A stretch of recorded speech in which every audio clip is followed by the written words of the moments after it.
Here are 5 strategies you can implement to increase your donor retention. Number 1, appeal to donor emotions. I know this sounds like, okay, duh, we want to have emotional storytelling as part of our messaging, but you'd be surprised at what % of charities don't share stories, don't have emotional appeals in their case for supports, or really just focus on facts and figures. Even worse, a lot of times they don't necessarily have any kind of compelling language or rhetoric around pushing their mission in general. This could be written, or this could be sitting down and talking to someone. We know with certainty that if you talk about 5,000 kids that you've helped, that is less effective and less compelling than talking about one kid and telling their story from before, during, and after your mission or your services or whatever you provide for that kid. It's just so much more powerful when we can relate with empathy and have that emotional storytelling piece. So it's an easy thing you can implement across all your platforms, your appeals, your elevator pitch that you use with your donors, but include emotion, and it helps your donors kind of become attached and connected with you on a more human level to hopefully compel them to support you in the future. Number 2 is to prioritize personalization, which is great because it's alliterative and easy to remember. Prioritize personalization. This can look as simple as addressing the actual name of the person in an appeal letter or a thank you letter.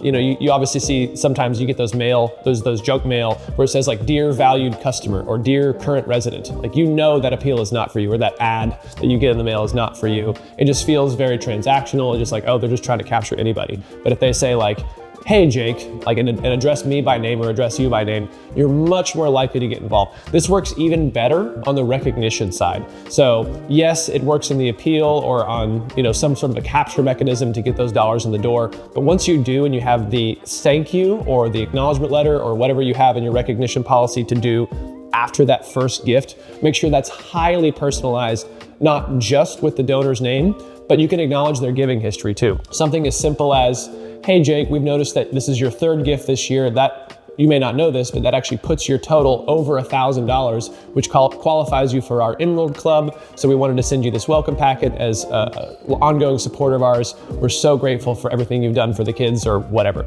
So you have that kind of list across there where you're not only checking the name box, but the things that they've done before, the cumulative total and the cumulative impact that they have, and kind of putting it all in a place where they notice that you're a human. Like, it's so easy to make it feel transactional because we have all these ways to automate acknowledgement letters and thank you letters.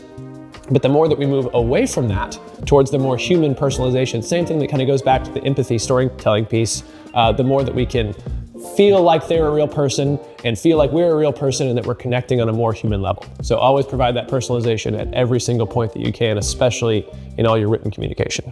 Hey, thanks for checking out our video. If you're getting value out of this but would like something more personalized, you can book 30 minutes with one of our experts to see if you qualify for our support services. Link below in the description. Number 3 is to provide regular updates and transparency following the gift. I know we talk about this a lot, but it's so important because when a donor gives, it's not because they think they have too much money or they think that, oh, they just have to give a bunch of money away and they've picked some random charities to get it done. But specifically, they want to connect with your mission. They're like, hey, I'm giving because I think what you are doing is awesome and I want to be associated with that. What they expect, whether on a conscious or subconscious level or from giving to other organizations, is just a little bit more inside information. By partnering, by donating, by supporting you in some way, the thing that they want the most is impact information back. Just keep them posted on how things are going. We feel like this is so simple. Also, we live in this world. Like, we hear about all the wonderful things that our mission, our organization is doing all the time. But for them, they get very little communication. So even hearing from us once a quarter makes a huge difference because we're not necessarily top of mind all the time. But to kind of keep reminding them, saying, hey, thank you so much for your gift, or not even has to be a thank you, just like, here's some things that we're doing. Here's some things we're working on. Here's our vision for the future. What they expect in exchange for that gift is just to be in the inner circle. So we just need to help them be in that inner circle by providing the impact statements, the updates, and keeping them informed about all the awesome things that we're working on right now. Number 4 is to offer different giving levels and different giving options. So say it is the case that someone gives you a $500 gift one year. That's great. and we're excited for them and we're excited for us for having received that gift. If we only ask then for that $500 one-time cash gift next year, we might get it, but in order to increase our batting average or the likelihood that we'll get something in general or even something more, we want to talk about all the different giving options. They may not be in the same financial situation next year as they were this past year, so $500 cash may not be the best option for them. They say, well, I'll skip giving this year. But if you can provide them with ways to get involved in other ways to give, good on the list. We can talk about a monthly recurring donation. Saying, hey, if you can't do $500, join our giving club for $25 a month, just recurring. Now that can accumulate pretty quick and it keeps them informed, keeps them as a donor, and keeps them excited.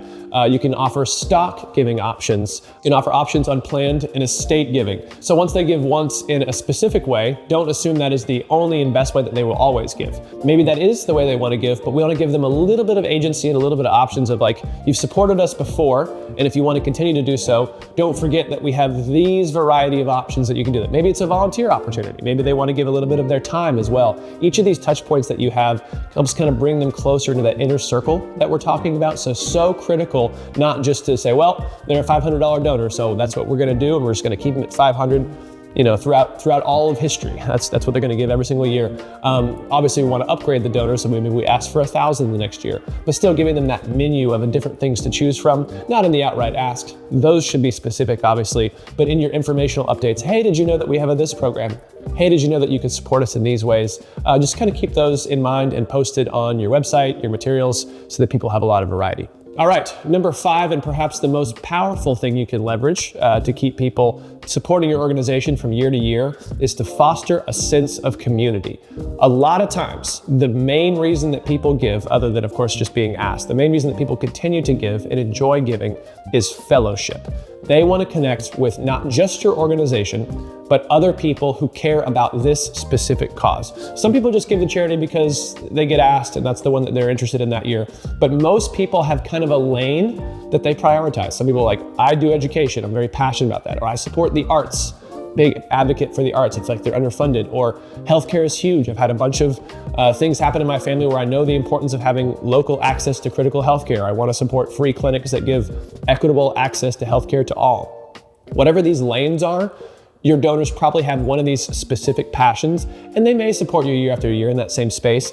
But if you give them the opportunity to meet others who are also giving through recognition events and cultivation events and celebratory things, online giving circles, where you can connect not just with you and your staff and your volunteers, but the other people, the other donors who are also supporting, it really becomes this tribal kind of in-group behavior where it's expected to continue. Like that, not only do they not want to stop supporting you, but like, well, I don't want to lose all my friends. I feel like I have this nice community of people who are really excited about this thing, and I'm having a great time connecting with them. And of course I'll give next year. I want to stay in this group. I want to be a member of this club. Try one of those. It's a lot at once, but maybe pick out a couple of those for this upcoming year and increase that donor retention. If you're doing better than about 40-45%, you're above the national average, but we'd like to see that retention be more like in the 80+% range. So if you can implement all these things, you'll be well on your way. Is your nonprofit struggling to reach its fundraising goals? You can chat with one of our experts live for free at pridephilanthropy.com or by clicking the link in the video description.